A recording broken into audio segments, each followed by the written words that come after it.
In this episode, we're breaking down the 5 steps of an ejection.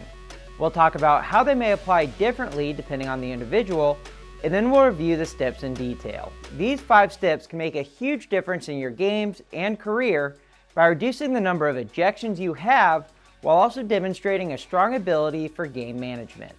Now, if you haven't already, do check out the first video in this series covering ejection rules and case plays, because that will help add context to this video, including that there are fast passes to skip some or all steps in an ejection journey. Hey everyone, I'm Patrick Farber with GHSA Baseball Umpire Development and Umpire Classroom, where we help umpires develop their knowledge and skills.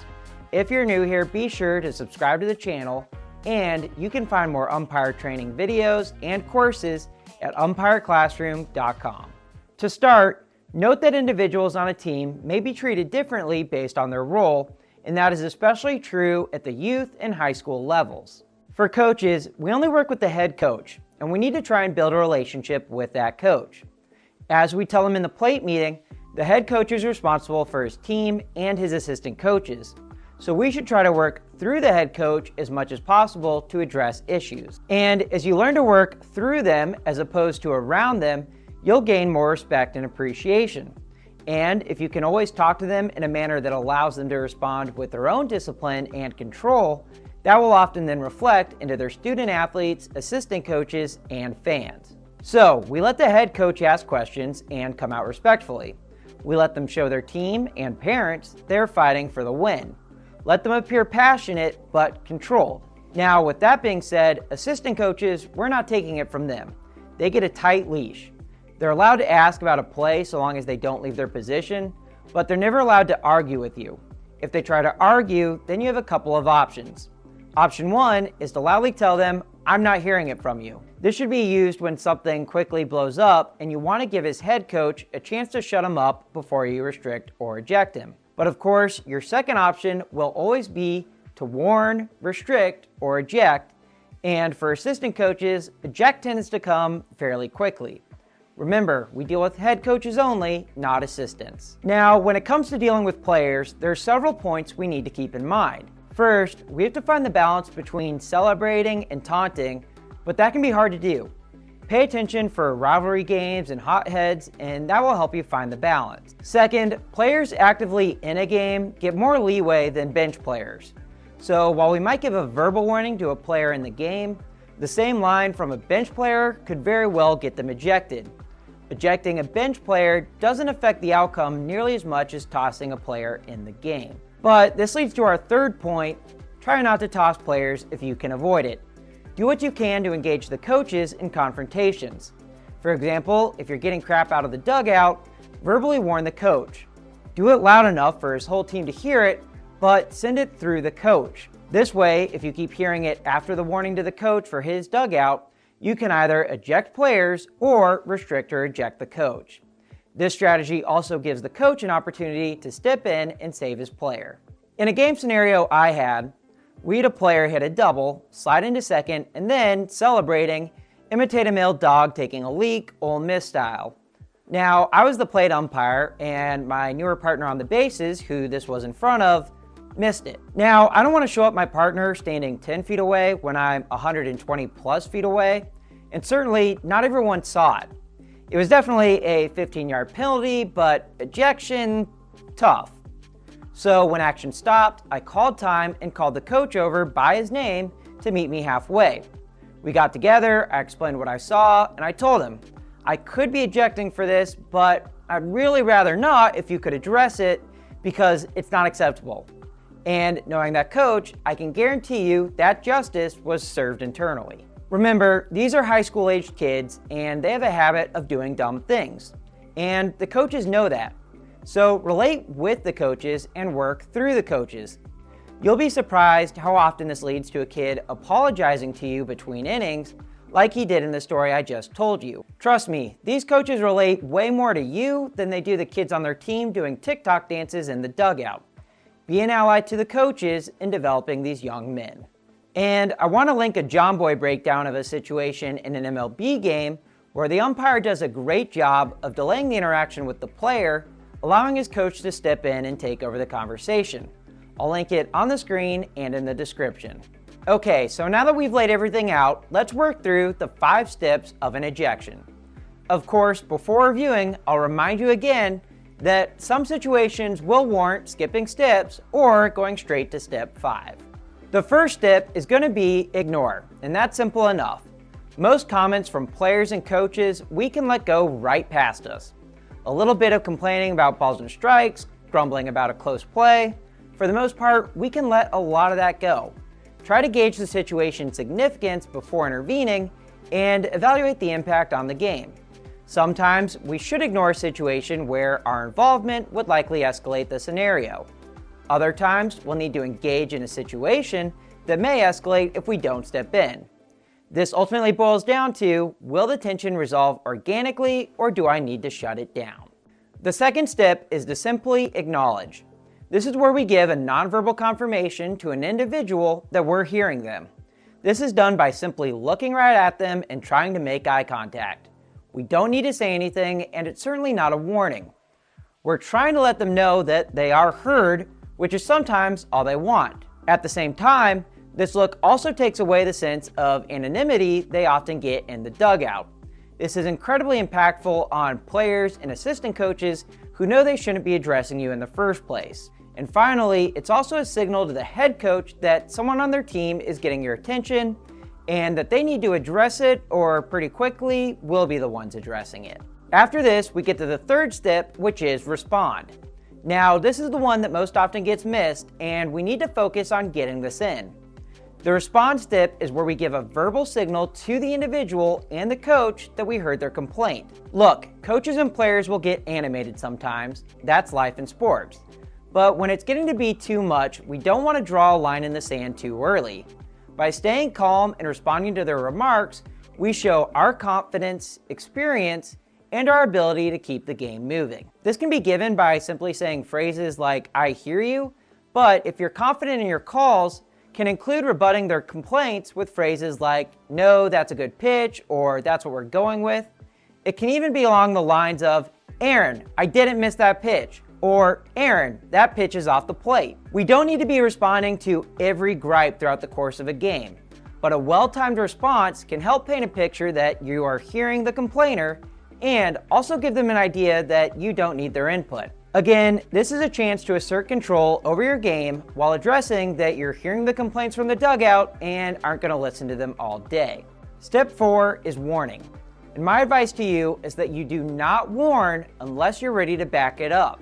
So if we give a warning, whatever they do after, we're very likely to eject them for it. So don't warn too soon. Now, the warning can be verbal, written, or both. And with warnings, especially with coaches, also known as adults, they should know a warning, and it doesn't necessarily need to have the word warning in it. You can say, "This is your warning," but you really don't need to. "That's enough. I'm done hearing it. We're moving on."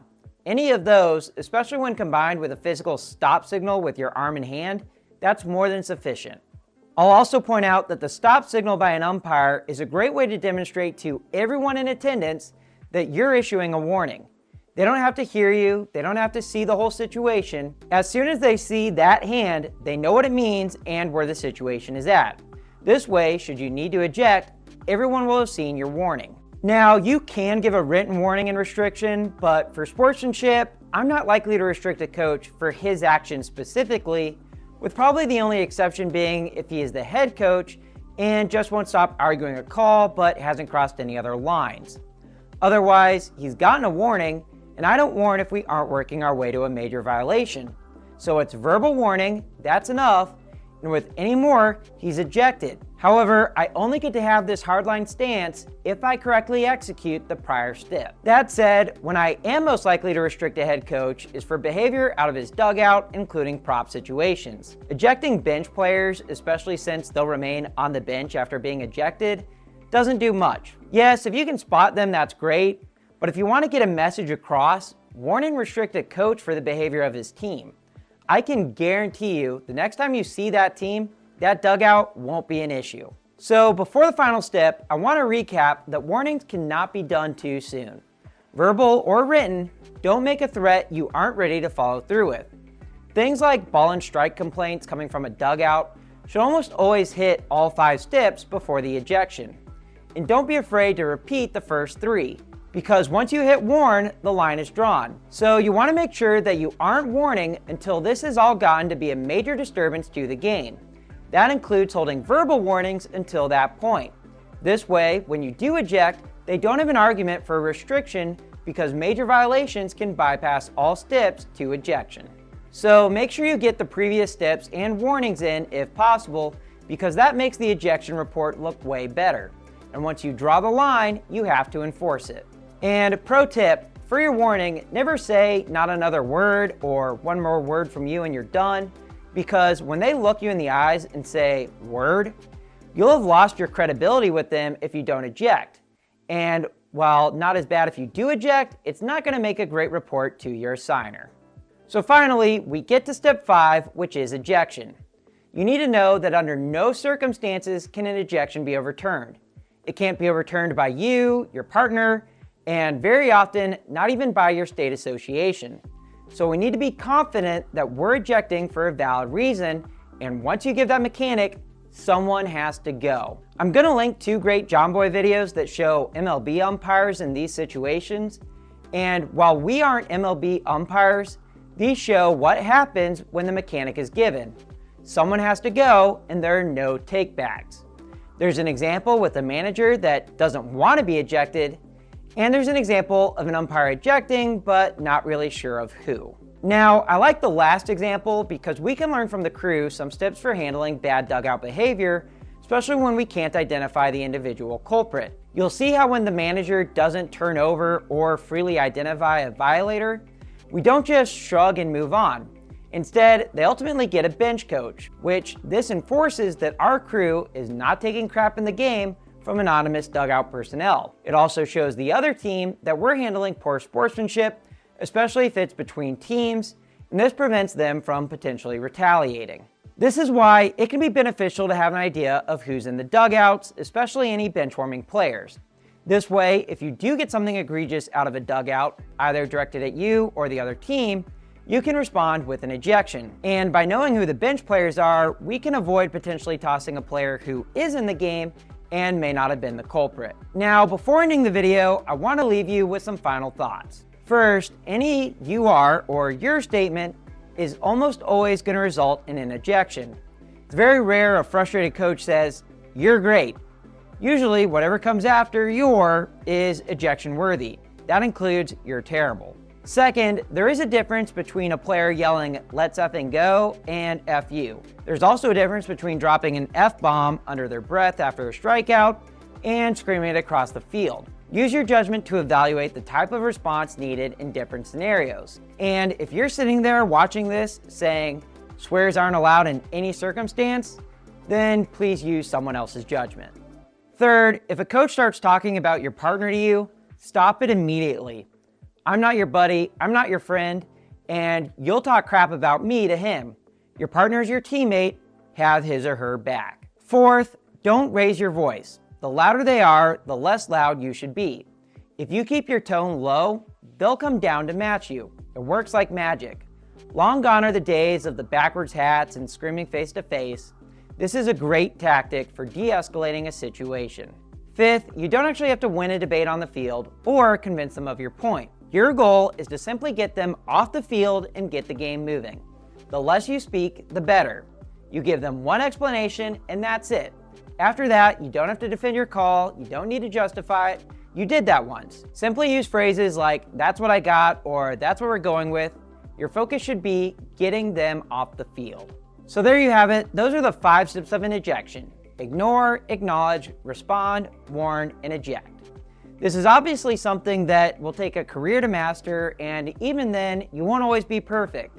But using these steps will help you to better manage situations and prevent ejections. And in the hopefully rare situations where you do eject, if you can submit an ejection report with all 5 of those steps being hit, you'll be turning in a solid report that shows you had the professionalism to handle the situation appropriately.